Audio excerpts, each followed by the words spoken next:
বিশ্বকাপে বাংলাদেশ দলের অঘটন ঘটাতে পারে নেপাল নেদারল্যান্ডস, বললেন গিলক্রিস্ট।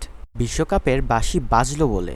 বাংলাদেশ সময় আগামীকাল সকালে যুক্তরাষ্ট্র কানাডা ম্যাচ দিয়ে শুরু হতে যাচ্ছে এবারে টি-20 বিশ্বকাপ। খেলা শুরু হওয়ার পর দলগুলোর মাঠের পারফরমেন্স নিয়েই কথা হবে বেশি। আপাতত চলছে অনুমান করার পালা, কে সেরা খেলোয়াড় হতে পারে, চ্যাম্পিয়ন হতে পারে কোন দল, বা কোন দলগুলো ঘটাতে পারে অঘটন, আর সেই অঘটনের শিকার হতে পারে কারা।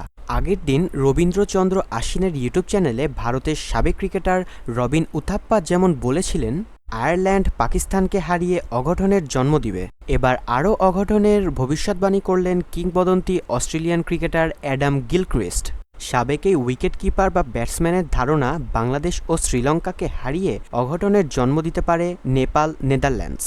নেপাল ও নেদারল্যান্ডস ডি গ্রুপে পড়েছে বাংলাদেশ, দক্ষিণ আফ্রিকা ও শ্রীলঙ্কার সঙ্গে। এই গ্রুপ নিয়ে কথা বলতে গিয়ে এসিএন রেডিওকে গিলক্রিস্টকে বলেছেন, আমিও মনে করি নেপালের কিছু একটা করে ফেলার সামর্থ্য আছে। নেপালের সামর্থ্য নিয়ে গিলক্রিস্ট এরপর বলেছেন, তাদের দুজন তরুণ খেলোয়াড় আছে যারা কয়েক বছর ধরে বড় লিগগুলোতে খেলছেন। তবে নেপালের জন্য বড় ধাক্কা হতে পারে যুক্তরাষ্ট্রের ভিসা না পাওয়ায় এবারের বিশ্বকাপে সন্দীপ লামিচানের খেলতে না পারা। অস্ট্রেলিয়ায় 2022 সালে টি-20 বিশ্বকাপে দক্ষিণ আফ্রিকাকে হারিয়ে অঘটনের জন্ম দেওয়া নেদারল্যান্ডসকে নিয়ে গিলক্রিস্টের কথাগুলো এরকম, ডাচদের দেখে সবসময় মনে হয় তারা কোনো অঘটন ঘটাবে।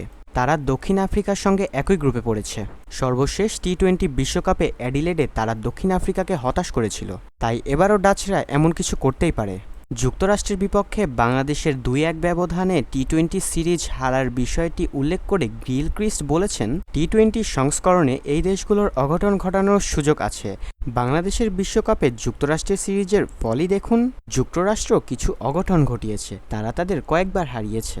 আজ ভিডিওটি এই পর্যন্তই। ভিডিওটি ভালো লেগে থাকলে অবশ্যই ভিডিওটিকে একটি লাইক করবেন, চ্যানেলটিকে সাবস্ক্রাইব করবেন এবং পাশে থাকা বেল আইকনটিকে ক্লিক করে দিবেন যাতে পরবর্তী ভিডিও সবার আগে আপনি পেয়ে থাকেন। এই চ্যানেলটিকে সাপোর্ট করবেন, চ্যানেলটির পাশে থাকবেন। ধন্যবাদ।